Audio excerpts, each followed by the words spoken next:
Halo semua, balik lagi di channel Teraokun. Sebelum pembahasannya dimulai, silahkan klik tombol subscribe dan aktifkan lonceng notifikasinya supaya kalian gak ketinggalan info dan teori terbaru seputar One Piece. Buat kalian yang mau informasi tambahan soal SBS atau databook, kalian bisa follow Instagram Teraokun. Di sana admin akan memposting soal SBS, databook, dan berbagai teori singkat. Sekarang lanjut ke pembahasan.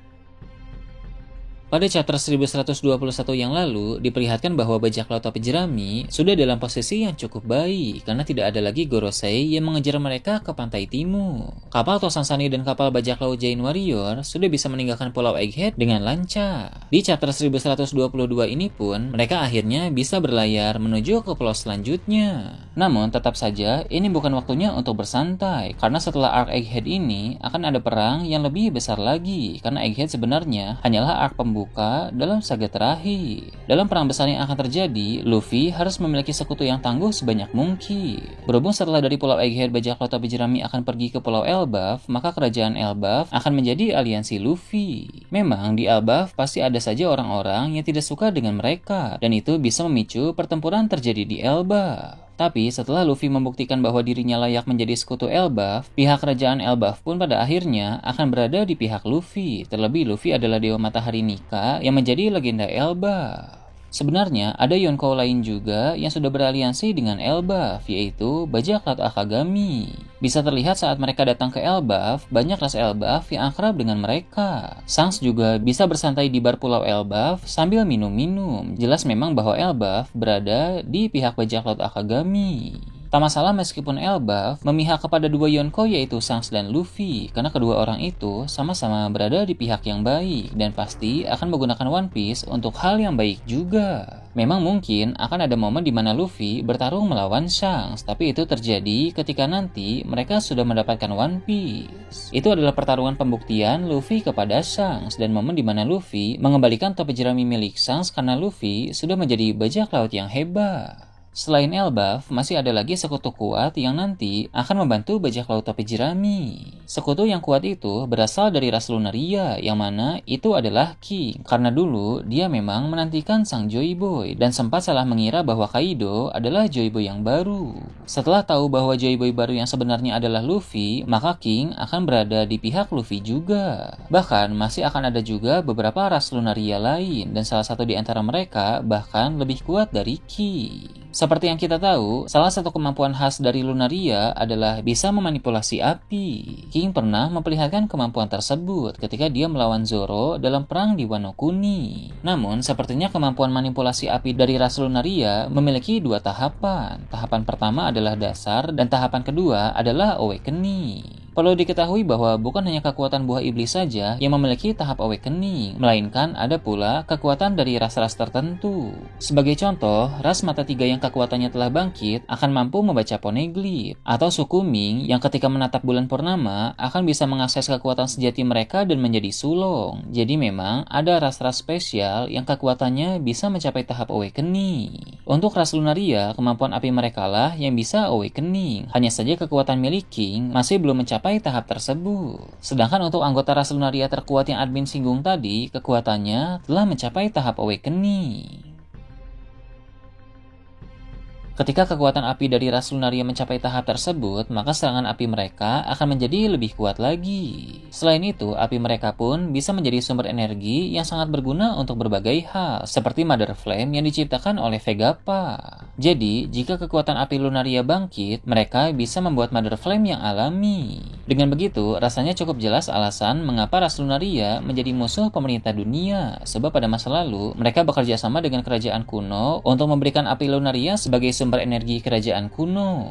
Pada masa itu, banyak anggota ras Lunaria yang sudah mencapai tahap awakening, karena mereka memberikan api Lunaria dalam jumlah besar kepada kerajaan kuno, dan dengan teknologi canggih negeri tersebut, api itu pun bisa dibuat menjadi sumber energi yang sangat besar, bahkan bisa dibilang menjadi hampir setara dengan energi matahari, jauh lebih hebat dibanding Mother Flame yang dibuat oleh Vegapunk. Inilah mengapa Lilith pernah bilang bahwa dia ingin menciptakan matahari buatannya sendiri, yang jauh lebih hebat dari Mother Flame. Itu karena dia tahu sumber energi kerajaan kuno hampir setara dengan energi matahari. Tak heran dalam perang abad kekosongan, senjata kuno bisa dipakai berkali-kali karena stok bahan bakar atau sumber energinya memang masih sangat banyak. Selain karena ras Lunaria pernah bekerja sama dengan kerajaan kuno dan mereka juga diketahui tinggal di Red Line, alasan lain mengapa pemerintah dunia memburu mereka karena Awakening Api Lunaria adalah salah satu musuh alami bagi kemampuan regenerasi Imsama dan Gorose. Jadi, ras Lunaria benar-benar berbahaya sehingga pemerintah dunia pun memutuskan untuk membasmi mereka semua.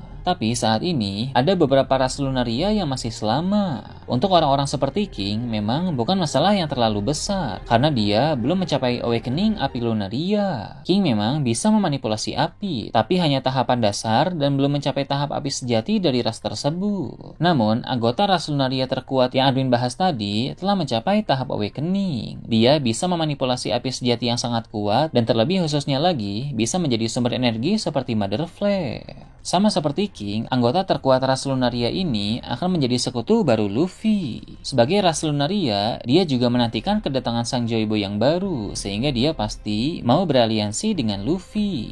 Siapa yang akan menghubungkan sang Lunaria terkuat itu dengan Luffy adalah sisa-sisa dari anggota bajak laut Roger. Skopper Gaban akan berhasil menemukan sang anggota ras Lunaria terkuat itu, dan dia akan langsung menghubungi Rayleigh. Gaban akan meminta Rayleigh untuk menemani mereka berdiskusi dengan Luffy. Ada dua alasan mengapa Gaban tahu soal Luffy adalah Joyboy yang baru.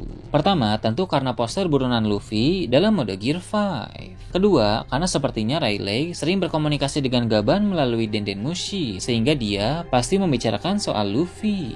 Dengan begitu, anggota ras Lunaria terkuat itu pun akan dipertemukan dengan Luffy, dan tentu saja Luffy akan menerimanya sebagai aliansi. Dia tidak hanya akan berguna sebagai petarung yang tangguh saja, tapi kemampuan Awakening Api Lunaria miliknya pun bisa bermanfaat untuk membangkitkan senjata kuno Pluton, karena cepat atau lambat, para samurai Wano akan mengeluarkan senjata tersebut. Dengan Awakening Api Lunaria dan bantuan dari Lilith, maka Pluton bisa memiliki bahan bakar. Meski Pluton bisa diaktifkan, tapi kapan dan pada saat apa senjata kuno itu akan digunakan tentu tidak sembarangan. Sama halnya dengan Uranus, tembakan dari Pluton pun bisa menimbulkan dampak kenaikan air laut. Maka senjata kuno harus dipakai dengan bijaksana dan dengan tujuan yang jelas. Pihak Luffy tidak akan memakai senjata tersebut jika tidak diperlukan. Selain ras-ras yang kuat, makhluk-makhluk mitologi dan legendaris juga akan muncul pada saga terakhir ini. Salah satunya adalah naga. Naga yang asli benar-benar masih ada dalam dunia One Piece, bukan naga buatan yang kita lihat saat di Panghaza. Bila kita ingat kembali, ada sebuah telur misterius yang sudah beberapa kali terlihat di atas kapal bajak laut Roger. Tidak berlebihan untuk menduga bahwa itu adalah telur naga yang terakhir. Walau Roger sudah mati, tapi para mantan krunya pasti menjaga dengan baik telur itu. Telur naga tersebut pun sudah menetas belasan tahun yang lalu, dan kini sang naga dilindungi di suatu tempat rahasia. Di mana naga itu berada adalah di Pulau Lodestar, pulau terakhir yang bisa dijangkau oleh Logpost. Sebagai pulau terakhir di Logpost, Lodestar pasti sangat sulit dicapai oleh orang-orang, sehingga hanya sedikit orang yang bisa datang ke sana. Tempat itu pun memiliki geografis yang strategis untuk menjadi tempat di mana naga tersebut kini dilindungi. Ketika Gaban sudah bertemu dengan Luffy, maka sudah waktunya memberikan naga itu kepada sang Joyboy yang baru. Sang anggota ras Lunaria terkuat yang beraliansi dengan Luffy akan membantu Luffy cara menguasai naga, karena ternyata pada masa lalu ras Lunaria hidup berdekatan dengan para naga. Luffy pun mampu menguasai naga terakhir itu dalam waktu yang relatif singkat, sehingga dia bisa menggunakan naga tersebut dalam perang terbesar nanti. Serangan-serangan dari udara akan sangat merepotkan pihak musuh. Naga ini pun juga akan sulit untuk dikalahkan dibanding dengan naga yang ditebas oleh Ryuma pada masa lalu, karena naga terakhir ini punya seorang penunggang yang mengendalikannya, dan naga ini juga dari jenis naga yang lebih kuat. Jika nanti pemerintah dunia menggunakan Uranus lagi, maka Luffy dengan naganya akan menghadapi Uranus dalam pertempuran di udara. Sebab Uranus memang senjata kuno yang menyerang dari udara, seperti yang bisa kita saksikan ketika senjata itu dipakai menghancurkan kerajaan Lulusia. Jadi, perang nanti benar-benar akan sangat besar, mencakup daratan, lautan, dan udara. Gorosei dan Im Sama juga pasti akan terkejut ketika mereka tahu bahwa ada naga terakhir yang bersekutu dengan Luffy. Mereka juga kaget ketika melihat ada beberapa ras Lunaria yang berada di pihak Luffy, karena mereka pikir semua ras Lunaria sudah mereka musnahkan di masa lalu. Pemerintah dunia pun menyadari bahwa ini adalah masalah yang sangat besar.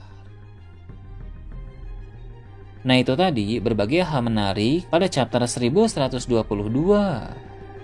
Gimana menurut kalian? Silahkan tulis di kolom komentar di bawah.